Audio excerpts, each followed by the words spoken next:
Hi guys, welcome to another Warcraft 3 video. This time we are continuing our journey with the Pala Rifleman humans, and in this game I'll be playing on the 4-player map. I think this is the Lost Temple, and I'm playing against a player called Endgame. He's spawned in on the left side of the map with the blue color, and he's playing as Undead, and I'm on the right side with, I believe this is like either white, but I think it's darker, so this should be probably grey color. And we are playing of course with the humans. So yeah, my typical build order, we are starting with the Altar of Kings, where we'll produce our paladin hero, and on the left side we are going for blacksmith. I'm always trying to build it like this. This is a little bit maybe a little bit too far away.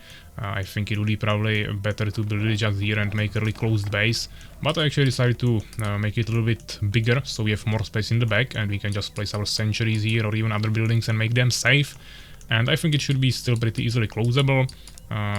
We'll just make some more farms here to close it at least on one side fully, and maybe make some towers behind it, and I think this could be quite decent build. So I think on this map this is also possible to leave a little bit more space in the back. Of course he's playing with undeads, so this blocking with buildings doesn't really apply to him fully, but as you can see he actually decided to go for quite interesting strategy. He opened with double crypt, which is basically the barracks for undeads, and it looks like he will be definitely spamming lots of ghouls. He even delayed his altar, so I'm already finishing my Altar of Kings now, immediately queuing up the paladin, and he's still only on like 70% of his construction time on the Altar of Darkness, so his hero will be definitely out a little bit later. Also he has 2 crypts, but he's not producing in either of them, so I think this is just once again not the perfect macro from him. The build order will probably need to be adjusted a little bit, but yeah, we are of course playing on really low MMR. This was still placement games, I believe, so we can't expect much from it. But now he queued up 2 more ghouls, also the Dreadlord, and he's also going for Tomb of Relics, which is basically the shop for undeads. In the last game we also saw the orc enemy actually make the shop really quickly. I don't think it's actually really needed with, at least with the Pala strategy, Pala rifle, or like in general maybe with humans. Of course you have the Arcane Vault, which is your shop as humans, but I think you really build that at least after you take up to tier 2. This seems really early, but I know that for undeads is of course really important, because you need to buy the rod that summons skeletons, so definitely really important here, and I guess you need it also on the orcs for the healing salves. But yeah, here I decided to clear the expansion actually first. I don't really plan to take it, but I just thought that it would be a nice camp to take, so we took 4 militia with us. We have the paladin there, and we also have 1 rifleman. I almost lost the militia, but what you can do is basically is that you take the militia that is getting killed, or basically any unit, and you start attacking your own unit, and the enemies will retarget, and then you just once again attack moves to of course not kill your own unit, but this way you should be able to save your units. Unfortunately I still lost 1 militia there. I have some heals now, but I was saving that for the rifleman as long as possible. I think you can definitely use 1 flashlight or flash heal in the beginning. Now I even used 2, which I don't think was necessary, but if you use 1, the mana of course will be regenerating. If you just sit on full mana, you are losing the regeneration value, so I don't think that's really good. But if you use 1 to save something or just bring it to higher HP, I think that's totally fine. But I wouldn't really spam more of them, because once you get level 3 you can have bigger heal, and then you are just getting more value. Also then get the blood mage, yes, so it really depends. But I think if I would, for example now I use 2 of the abilities here. I use the heal 2 times, and if the enemy would rush me or like attack really early before I get the blood mage or even the tier 3, then I would have problems with mana, because I would have 1 less heal for the fights with the actual player, and I don't think that would be too good. So it's just better to save it. If he attacks you can still heal the units, but if they stay low, especially when it's ranged units, it shouldn't be that big of a problem. Here he actually decided to go for the middle camp, which is lots of gnolls near this healing fountain. As you can see, the healing is so powerful that he's not really losing anything. He's also summoning the skeletons there. He has the Dreadlord, and actually his first ability is the sleep. So he was able to slumber this Gnoll Overseer, which is the strongest enemy here. Actually there's more of them, but yeah, he was able to sleep these big guys while farming the rest, so definitely lots of experience for him. Also everything is being fully healed immediately, so he doesn't have to worry about that. I cleared the small camps around it. Here I think I maybe saw him, I didn't want to push into it, which I think was a mistake. Maybe I didn't see it, I'm not sure. But I definitely could have went here and one-shot some ghouls and also maybe steal the last neutrals he kept there. At home, he's actually, I think he has really good building positioning here. He placed all the ziggurats in the back, so they are protected by the other buildings, and also he, I don't know if it's a full wall, but definitely nicely closed the haunted gold mine with all the acolytes there, so I'm definitely not getting anywhere near, and this will be really hard to push for me. He's also getting graveyard, of course, which is better for wood gathering. Also he can get upgrades there. It will also unlock the crypt fiends, which is the basic ranged unit for undeads. So definitely I think he's doing really good. Also he stole the big camp here. Maybe he lost some ghouls, maybe one or something, but overall he didn't lose much, just the skeletons. And he is already almost level 3, which actually I'm already level 3, so my creeping was actually still more effective, even though he killed this big camp. But before he got it, I already killed like 6 other camps or 5. So this was really good for me. I'm already 3.5 level, while he is just like 2.9, so this is looking actually quite good for us. We also already have 7 riflemen, which is quite a lot. I'm actually already on 44 upkeep, and we are making the blood mage now. So we're just preparing for the timing push. It's probably still quite late, I think you can do it sooner, but I guess having the blood mage out at like 6.5 minutes is not as bad. And now if I take this item, maybe kill one more. Actually I skipped this item, yeah, maybe I didn't see it, my mistake. But yeah, we'll just maybe kill one more camp. I'm coming with my blood mage, and then we regroup and we can go for the push, and I think it will be really good. I'm of course getting the long rifles, which increases your range on the rifleman. You unlock that by getting the tier 2 upkeep, I mean not upkeep, just keep on your town hall. And I'm also getting the arcane sanctum, so we can get some priests. You probably should also get towers a little bit sooner. I'm making them now, at least one of them. I have quite decent protection for the towers, yeah, but overall I think you want to have at least one a little bit sooner in case you get pushed, which doesn't happen as often here, but it's definitely something you should probably keep in mind. I didn't really scout before, so we don't really know where he is, so I scouted his position, he wasn't there, so now I'm moving to another location. Fortunately he will be there, so we don't have to go around the whole map.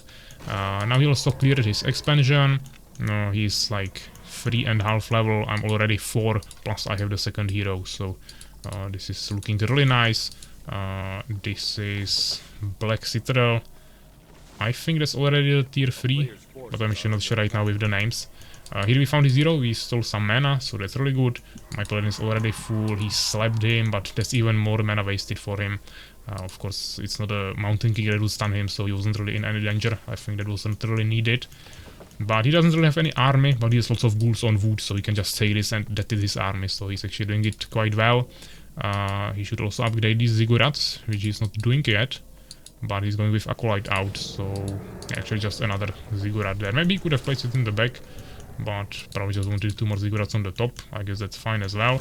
And I'm already at his base. 8:30, definitely pretty late, but he doesn't have much. I mean, he has lots of ghouls, but outside of that he doesn't have much, so I guess it's fine. And now he's producing his Death Knight. Actually, it's really fast, so he will have the Death Knight here in time, basically right when I attack. I'm trying to focus fire down some of these ghouls, but as you can see, he has the Vampire Aura. He's just level 1, but still he's getting lots of healing there from the Leech. So basically he's just hitting me and it's healing him back, so that's really good for him. Now he has the Black Citadel, which is shooting me, plus he has the Death Coils, also the Dreadlord deals lots of damage, and the ghouls are also quite decent offensively, or even defensively, they are actually pretty decent units. So I was struggling here actually quite a lot, and I lost lots of riflemen. Of course I could have micromanaged this way better, but my heroes are still full. We kinda killed all the ghouls, so even though I also lost all of my riflemen, we also killed the enemy army, so that's quite fine. The small problem is that now he has 2 crypts where he can double produce the ghouls, while I have only 1 barracks to produce my rifleman. But now I also have the arcane sanctum, so we can quickly also produce some priests, and we both have now double production building. I'm also going for the castle in this game, so maybe we'll see something even better on the tier 3. Of course, fully draining his mana, so now we cannot use anything, but of course the vampiric aura will still stay there, so that's actually kinda strong, especially against the blood mage that can drain the mana, so no active abilities can be used. But if you have a passive aura, for example like the devotion aura here on paladin or the vampiric aura on the dreadlord, it's actually pretty strong.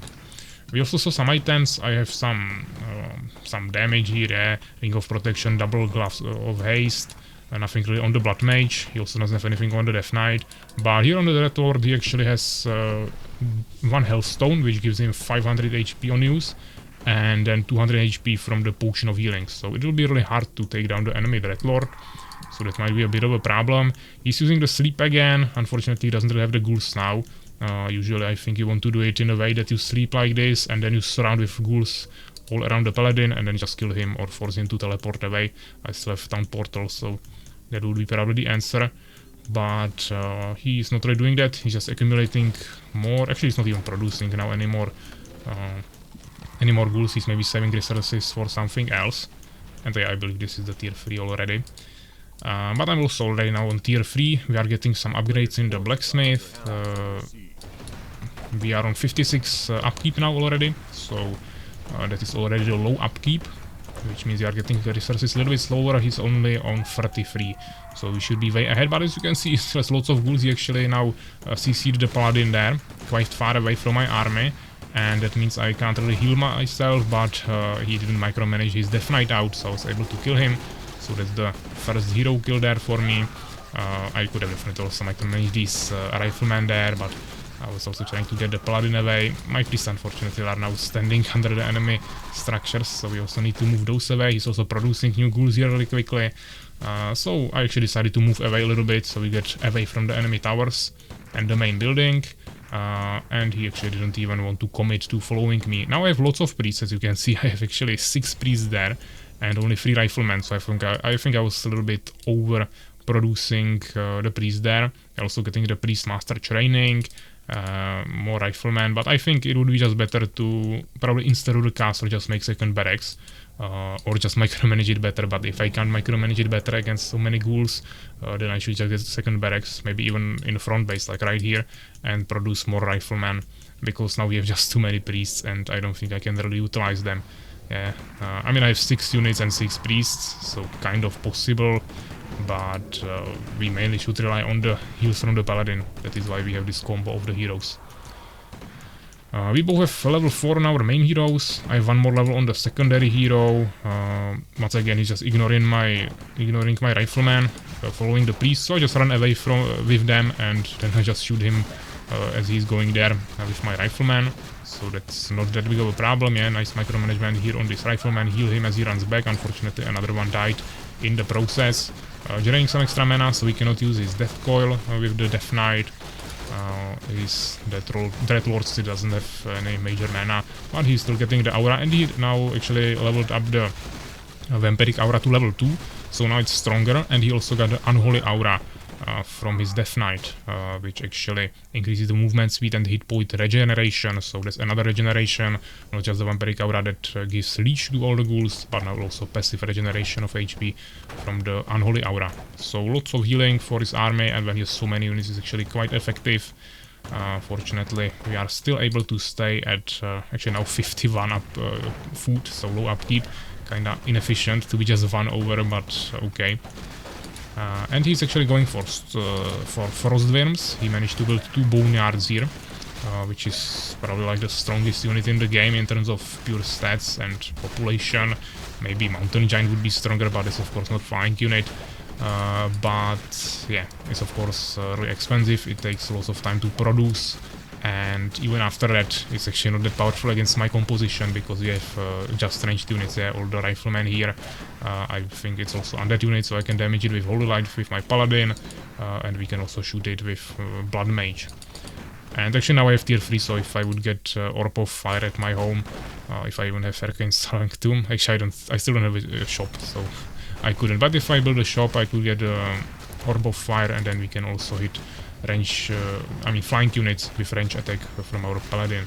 But yeah, now he has 2 frost worms. I believe the attack is also splash a little bit, so you don't necessarily want to be stacked like this. But as you can see, if I focus fire the frost worms, they are immediately down. It's just not even a question. Enemy heroes are still on no mana. I even drained the last bits he had there, and the second frost worm will also fall really quickly. He doesn't even have resources for any more of them. Now I will one-shot with flashlight the enemy Death Knight, kill some of those last ghouls, and now he's on 4 ghouls, 1 hero, and I have basically full army here, level 5 paladin already, which means the strongest heal is already there now.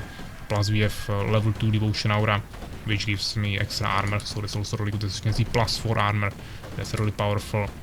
And level 3 blood mage, which means also better mana drain, and I just close it GG and surrenders here. So yeah, I think pretty interesting game. Once again, something a little bit different. Last time we had the Blaze Master there, he was going mainly on the heroes. Here it was mainly about the ghoul spam that was being buffed by the auras from the heroes. But it was definitely something different, and he was trying to swap to the frost winds as well, so he also saw some air action there. But yeah, in terms of units, we killed 21 more units, so we killed 28, we killed 49, which means he also produced 8 more, but yeah, he was spamming the cheap ghouls, while my units are also quite cheap, but of course ghouls are on a different level, so he produced 8 more there, but he still didn't even get to 50 upkeep, same as the previous game. But he was definitely closer. 45 is almost there already. We were on 57, so also not much of a use to going over the upkeep, but I think it was still worth it just for those extra few units. We raised 2 buildings, and buildings produce also 4 more for us, so our infrastructure was also quite decent. In terms of heroes, we had 1 more level on each of them, 2 hero kills, and only 1 less item. So I'm still struggling with getting lots of items, but the difference definitely wasn't as big as in the previous game, where the opponent had like over 20 or something. Yeah, we also got more experience there, but also it's a decent difference, but it was just 1 level on each hero, so not as big, I would say. And resources, once again, he mined a little bit more than me. I'm always struggling with that because of the upkeep, but I just don't really need to save like 2000 or 3000 gold in my bank. I could get the expansion, then go for more army, or just maybe switch to knights or griffins or whatever. That would be also an option, but I think just continuing with this push, if it works, why change it? Yeah, so I think this is totally fine. Lumber kinda similar, and he actually got a little bit more upgrades there, 3 more tech percentage, so kinda good for him, I guess. But I think my army was also quite upgraded. I got even some upgrades in the blacksmith. We got the long rifles, all the priests upgrades, maybe even something in lumber mill, not sure, but overall I think it was pretty decent as well. But yeah, definitely still a lot of things to improve. I think definitely, especially when he's playing defensively like this. I mean, it wasn't like super turtle, but he had some ziggurats there. I could have maybe included a workshop and get some siege, not siege engines, not the tanks, but the mortars, the gnome mortars or dwarf mortars. That would be really good for sieging. Or I can just bring some peasants with me and build some towers. That's actually really effective with the pala rifle attack timing push. You can just build some towers with that and do a combined push with the pala rifle and also tower rush, which is really hard to stop. So that is hopefully something I will also try in the future. I don't think I did it in any of the games I've prepared for you now, but definitely once I return to human once again, maybe even with a different strategy. I also want to try some Archmage games, but yeah, of course I want to also maybe include some towers in the pushes I do. But yeah, for now it's just the pala rifle, so definitely a few more videos still coming, and I hope you enjoyed this one, and I will see you in the next one. So take care, guys.